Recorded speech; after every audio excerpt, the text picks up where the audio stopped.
तो आज की वीडियो हर उस ट्रेडर के लिए इम्पोर्टेंट है जिसको मनी मैनेजमेंट के अंदर दिक्कत आती है। देखो, ट्रेडिंग में हम बिना मनी मैनेजमेंट के एक प्रॉफिटेबल ट्रेडर नहीं बन सकते।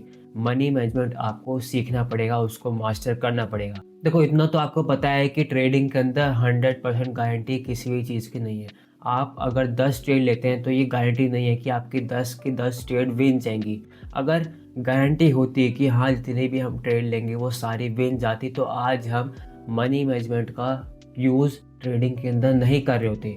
मनी मैनेजमेंट बना ही इसीलिए है ताकि अगर हमारी ट्रेड लॉस भी होती है तो हम उसको कैसे रिकवर करके प्रॉफिट में आ सकते हैं, इसीलिए हम मनी मैनेजमेंट का यूज़ करते हैं। एंड दूसरा कि काफ़ी लोगों के डाउट होते हैं कि हमारी एक्यूरेसी ज़्यादा होनी चाहिए अगर हमें प्रॉफिटेबल बनना है। हमारी एक्यूरेसी 80%, 90%, 100% होनी चाहिए, तभी जाकर हम प्रॉफिटेबल बनेंगे। तो इस क्वेश्चन का भी जवाब मैं इस वीडियो के अंदर देने की कोशिश करूँ कि क्या आपको इतनी एक्यूरेसी चाहिए, या आपकी एक्यूरेसी अगर कम भी है तो भी आप एक प्रॉफिटेबल ट्रेडर बन सकते हैं। सारे सवालों का जवाब इस वीडियो के अंदर देने की मैं कोशिश करूंगा। एंड इससे बेहतर वीडियो आपको मनी मैनेजमेंट के ऊपर शायद ही कोई मिलेगी। तो अगर आपको वीडियो अच्छी लगती है तो वीडियो को लाइक करें एंड चैनल को सब्सक्राइब करें। अब देखो, मनी मैनेजमेंट के लिए कुछ आपके क्राइटेरिया हैं, उन क्राइटेरिया को आपको फॉलो करना पड़ेगा, तभी आप अपने मनी मैनेजमेंट को अच्छे से यूज़ कर सकते हैं। देखो, सबसे पहला जो क्राइटेरिया है वो ये है कि आपकी जो मिनिमम कैपिटल रिक्वायरमेंट है ट्रेडिंग के अंदर वो होनी चाहिए आपकी $100। यानी कि आपकी मिनिमम कैपिटल $100 होनी चाहिए, तभी जाकर आप मनी मैनेजमेंट का ढंग से यूज़ कर पाएंगे। अगर आपकी कैपिटल होगी $10, $20, $50, तो आप कभी भी मनी मैनेजमेंट को ढंग से यूज़ नहीं कर पाएंगे। एंड आप अगर ट्रेड लेंगे तो आपके 2 से 3 ट्रेड के अंदर सारा कैपिटल उड़ जाएगा। इसलिए मैं बोलता हूँ बंदों को कि आपको जल्दी अमाउंट डिपॉजिट नहीं करना। अगर आपके पास $10 है तो उसको डिपॉजिट करने से बेहतर है उसको सेव करके रखो। जब आपके पास एक बड़ा कैपिटल इकट्ठा हो जाए, यानी कि $100 आपके पास आ गया, तब जाकर उसको आप ट्रेडिंग के अंदर डालें। अगर आप $10 को 10-10 बार भी डिपॉजिट करेंगे तब भी भाई आप सारा उसको उड़ा देंगे। ये मैं आपको अपने एक्सपीरियंस से बता रहा हूँ। और आपको भी पता ही होगा कि आपने कितनी बार $10 डिपॉजिट करा है एंड वो कितनी बार अकाउंट आपका खाली हुआ है। तो जब भी आप ट्रेड करने आए तो आपकी मिनिमम कैपिटल $100 होनी चाहिए। क्यों? क्योंकि जितनी बड़ी आपकी कैपिटल होगी उतना ही आसान और उतनी ही इजी जर्नी आपकी हो जाएगी। फॉर एग्जांपल, अगर आप दिल्ली में रहते हैं एंड आपको आगरा जाना है, आपके पास 3 ऑप्शन है। एक है आपको साइकिल से जाना है, दूसरा कि आप बाइक से जा सकते हैं और तीसरा है कि आप कार से जा सकते हैं। तो इनमें से किस व्हीकल को यूज़ कर कर आप जल्दी आगरा पहुंच पाएंगे? कार से ना, क्योंकि कार की स्पीड ज़्यादा होती है, उसमें बैठने की कैपेसिटी भी ज़्यादा होती है एंड उसकी स्पीड भी ज़्यादा होती है। अगर आप साइकिल से जाएंगे तो आपको मे बी 2 या 3 दिन लग सकते हैं आगरा तक पहुंचने में। अगर आप बाइक से जाएंगे तो 1 दिन के अंदर आप इजीली पहुंच जाएंगे। एंड अगर कार से जाएंगे तो भी आप 5, 6, 7 घंटे में इजीली पहुंच जाएंगे।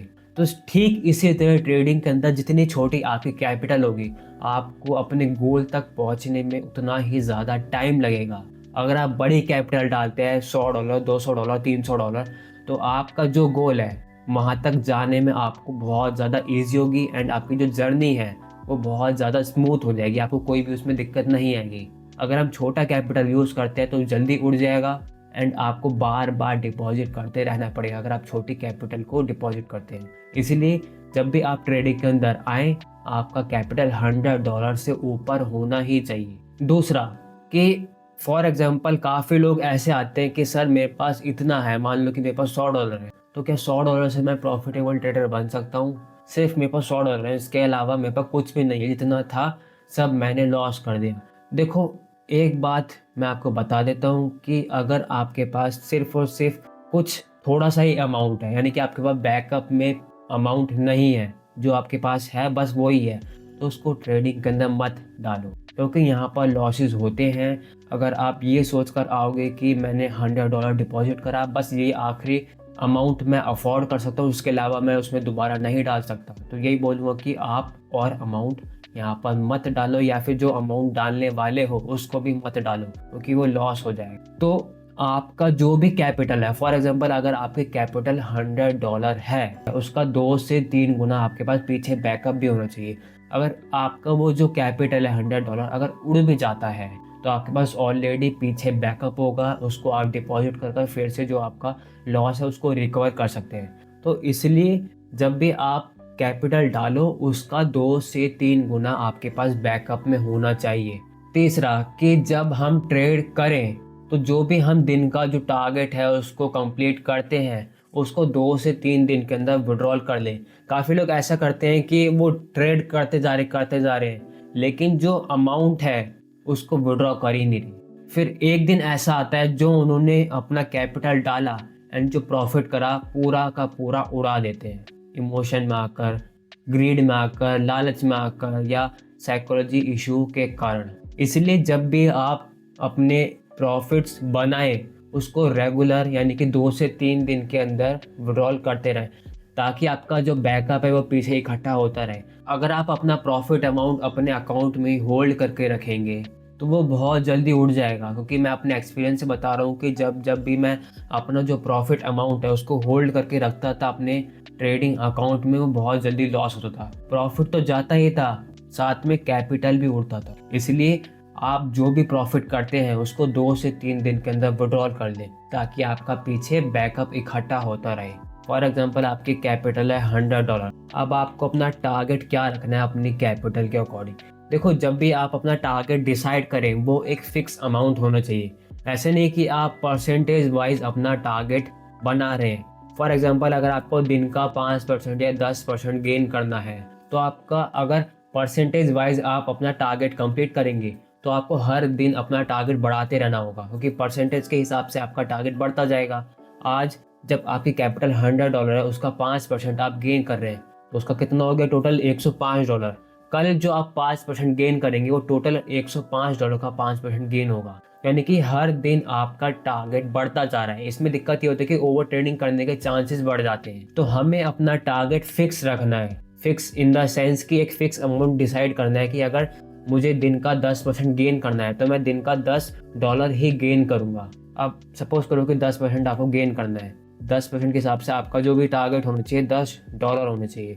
$10 आपका टारगेट हो गया $100 कैपिटल के अकॉर्डिंग।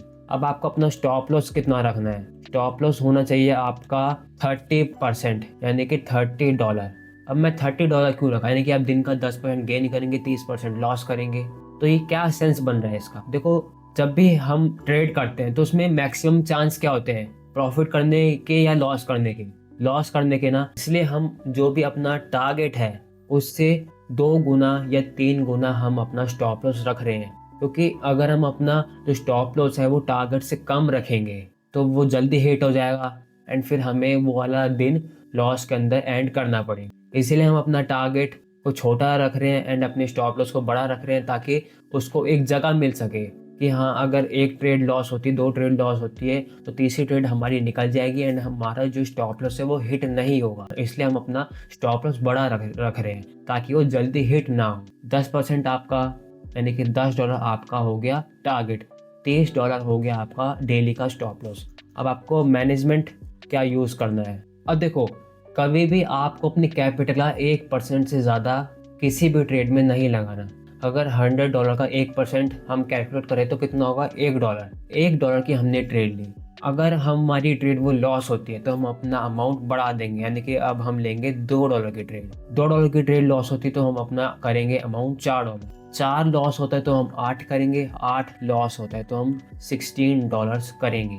अगर आप इन 500 को प्लस करेंगे तो आपका $30 का स्टॉप लॉस निकल कर आएगा। आपको इसको यूज़ कैसे करना है? सपोज करो कि आपने $1 की ट्रेड ली और वो विन हो गई, अच्छी बात है। अब फिर से आपने $1 की ट्रेड ली, वो लॉस हो गई, तो अगली ट्रेड आप MTG नहीं लगाएंगे। इस मनी मैनेजमेंट में यही है कि आपको MTG नहीं लगानी।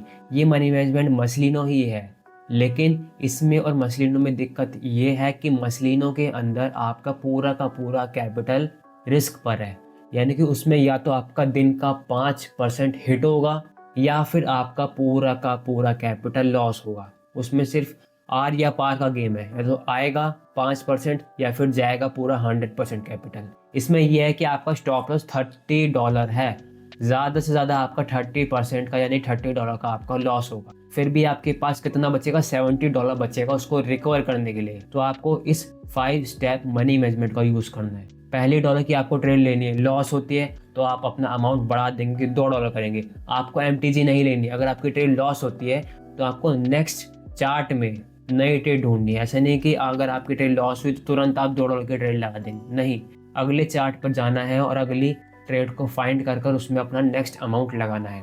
2 लॉस होती तो 4 लगाएंगे, 4 लॉस होती तो 8 लगाएंगे, 8 होती है तो 16 लगाएंगे। तो ऐसे कर कर आपको मनी मैनेजमेंट को यूज़ करना है। अगर आपकी एक्यूरेसी 40% 50% भी है तो भी आप एक प्रॉफिटेबल ट्रेडर बन सकते हैं। आपको कोई 90% 100% एक्यूरेसी की ज़रूरत नहीं है।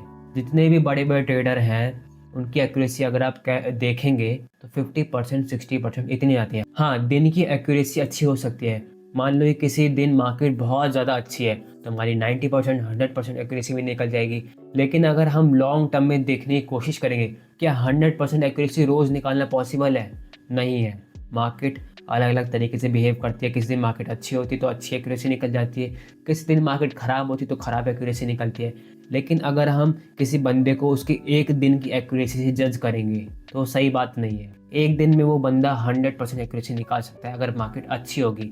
उसको हमें लंबे टाइम के लिए देखना है, यानी कि 1 महीना 2 महीना 1 साल 2 साल, ये क्या उसकी एक्यूरेसी आ रही है। अगर आप कैलकुलेट करने की कोशिश करेंगे ना तो उसकी लंबे टाइम फ्रेम में एक्यूरेसी 50 60 70% इतनी ही होगी। ऐसे नहीं कि उसकी 100% एक्यूरेसी है। तो जो जो चीज़ें मैंने आपको बताई हैं, इन सब चीज़ों का अगर आप ढंग से यूज़ करते हैं तो आप एक प्रॉफिटेबल ट्रेडर बन सकते हैं। तो अब ये जो मनी मैनेजमेंट मैंने आपको बताया है, क्या इसका यूज़ करके मैं दिन का 10% गेन कर सकता हूँ? तो अभी मैं आपको ट्रेड लेकर दिखाऊंगा, $10 गेन करके दिखाऊंगा, यानी कि 100 का 10% $10 हो गया। तो $10 मैं आपको गेन करके दिखाऊंगा इसी मनी मैनेजमेंट का यूज़ करके। तो देखो, इस चार्ट में मैं एक डाउन डायरेक्शन की ट्रेड लूँगा। अगर मैं आपको दिखाऊँ, यहाँ पर एक ट्रेंड रेजिस्टेंस लेवल है एंड प्राइस को उस लेवल पर आना है। देखो, उसी लेवल से इसने रिजेक्शन लिया है तो यहाँ पर मैंने $2 की पुट डायरेक्शन में ट्रेड ली है। रीज़न देखो, यहाँ पर मल्टीपल टाइम्स इस लेवल पर रिजेक्शन मिला है एंड यहाँ पर एक SNR लेवल भी है। तो इसी लेवल पर इस मार्केट को रिवर्सल देना है एंड यहाँ पर एक मैजिक वी लेवल भी कंप्लीट हो रहा है, यानी कि 3 हमें कंफर्मेशन मिल रही है। पहला कि ये ट्रेंड लेवल है, दूसरा यहाँ पर SNR लेवल है, तीसरा यहाँ पर ये मैजिक वी लेवल है। तो ये वाली ट्रेड तो मेरी लॉस जा रही है, कोई नहीं, हम दोबारा से ट्रेड लेंगे, MTG लेंगे। तो यहाँ पर मैंने $4 की अपनी MTG लगाई है क्योंकि यहाँ पर इसने इस लेवल को रिस्पेक्ट नहीं करा। मे बी यहाँ से वो प्राइस आ सकता है। देखो, इस प्राइस को नीचे आना है, इस लेवल से नहीं आया तो इस लेवल से आएगा। और देखो, हमारी ट्रेड अभी विन चल रही है। $2 की ट्रेड मैंने ली, $2 की लॉस हो गई, ठीक है। $4 की मैंने ट्रेड ली, यानी कि MTG लगाई और MTG हमारी विन जा रही। तो इस मनी मैनेजमेंट का यूज़ करके आप इजीली प्रॉफिट में आ सकते हैं। आपको सिर्फ 5 में से एक ट्रेड विन करनी है। एक ट्रेड आपके विन होते ही आप प्रॉफिट के अंदर इजीली आ जाएंगे। जो भी आपने लॉसेस करे हैं 4 ट्रेड के अंदर, वो 5वीं ट्रेड के अंदर इजीली रिकवर हो जाएगा। तो ये वाली ट्रेड हमारी विन हो गई है। तो यहाँ पर देखो, USD INR में हमें एक ट्रेड देखने को मिल रही है। प्राइस एक डाउन ट्रेंड में, अगर हम यहाँ पर अपनी ट्रेंड लाइन बनाएंगे तो यहाँ पर हमें एक रिजेक्शन देखने को मिल रहा है। तो प्राइस को उस लेवल तक जाना है। इस लेवल तक अगर प्राइस जाता है, क्योंकि यहाँ पर एक SNR लेवल भी है, यहाँ तक अगर प्राइस जाता है तो हम यहाँ से पुट डायरेक्शन की ट्रेड लेंगे। लेकिन हम अगली ट्रेड कॉल डायरेक्शन में भी ओपन कर सकते हैं। तो यहाँ पर मैंने $4 की अपनी कॉल डायरेक्शन में ट्रेड ली है क्योंकि यहाँ पर ये लेवल है, इस लेवल को फिल करने के लिए प्राइस को जाना है एंड यहाँ पर एक SNR लेवल भी है, इसलिए यहाँ पर मैंने कॉल डायरेक्शन में ट्रेड ली है। और ये वाली ट्रेड हमारी शॉर्ट विन निकलेगी मेरी एनालिसिस के अकॉर्डिंग, क्योंकि कंटिन्यूस बाइंग प्रेशर आ रहा है। तो यहाँ पर ट्रेड हमारी रॉकेट बन गई है। देखो, यहाँ पर मैं रिस्क थोड़ा ज़्यादा ले रहा हूँ। जो मैंने मैनेजमेंट बताया है आपको उसी को फॉलो करना है। मेरे को यहाँ पर एक्सपीरियंस है, इसलिए मैं यहाँ पर $2 का रिस्क ले रहा हूँ, $2 $4 का। आपको जो मनी मैनेजमेंट बताया है या आपकी कैपिटल जो भी है, आपको उसी के अकॉर्डिंग लेना है। ऐसा नहीं है कि अगर मनी मैनेजमेंट लिखा है $1 तो आपको $2 लगानी है, नहीं। अगर मैनेजमेंट में लिखा है $1 तो आपको $1 ही लगानी है। तो यहाँ देखो, USD MXN में मेरे को एक ट्रेड की अपॉर्चुनिटी मिल रही है। यहाँ पर एक डाउन ट्रेंड है, अगर हम यहाँ पर एक ट्रेंड लाइन बनाएंगे तो यहाँ पर एक रिवर्सल हमें देखने को मिल रहा है। दूसरा कि यहाँ पर एक FFLC पैटर्न चल रहा है, रेड ग्रीन। अगर ये कैंडल ग्रीन में क्लोजिंग देती है तो अगली ट्रेड में पुट डायरेक्शन में लूँगा, ठीक है। थोड़ा वेट करते हैं इसको क्लोजिंग देने का। तो यहाँ पर ग्रीन में क्लोजिंग दी है तो यहाँ पर हम पुट डायरेक्शन में $6 की अपनी ट्रेड लेंगे, क्योंकि डाउन ट्रेंड है, FFLC पैटर्न चल रहा है, जिसके अकॉर्डिंग यहाँ पर एक रेड कैंडल बननी चाहिए। और ये वाली ट्रेड भी हमारी शॉर्ट आइटम निकलेगी। पहली ट्रेड हमारी MTG से आई, दूसरी ट्रेड हमारी शॉर्ट निकली और तीसरी ट्रेड भी हमारी शॉर्ट शूट निकलेगी, जैसा कि आप देख सकते हैं। देखो यहाँ पर हमारी ट्रेड विन हो गई है। देखो जहाँ तक मेरा एक्सपीरियंस है, मैं आपको एक चीज़ और बताना चाहता हूँ कि अगर आपकी डेली 3 स्टेप 4 स्टेप या 5 स्टेप ट्रेड जा रही है, डेली मान लो कि 3 के ऊपर जा रही है, तो आपको ज़्यादा सीखने की ज़रूरत है। अगर मान लो कि कोई किसी दिन ख़राब भी आता है ना, तो आपका स्टॉप लॉस हिट हो जाएगा। 5 स्टेप का मतलब ये नहीं कि आपकी लॉस जाएगी नहीं, आपकी लॉस जा सकती है, लेकिन वो कभी कभी होता है। मैं जब ट्रेड करता था तो मेरी महीने में 1 से 2 दिन स्टॉप लॉस हिट होता था। लेकिन अगर आपकी डेली 3 4 स्टेप 5 स्टेप तक जा रही है, तो आपको सीखने की ज़रूरत है। तो अगर आप मनी मैनेजमेंट को ढंग से यूज़ करते हो तो आप इजीली एक प्रॉफिटेबल ट्रेडर बन सकते हो, भले ही आपकी एक्यूरेसी कम क्यों ना हो। आपको ज़्यादा एक्यूरेसी की नीड नहीं है अगर आपको एक प्रॉफिटेबल ट्रेडर बनना है। आपकी एक्यूरेसी अगर 40% 50% भी है तो भी आप एक प्रॉफिटेबल ट्रेडर बन सकते हैं। तो अगर आपको वीडियो अच्छी लगी तो वीडियो को लाइक करें, चैनल को सब्सक्राइब करें एंड आप अपने टेलीग्राम चैनल को ज्वाइन कर सकते हैं, जिसका लिंक आपको नीचे डिस्क्रिप्शन और पिन कमेंट में मिल जाएगा।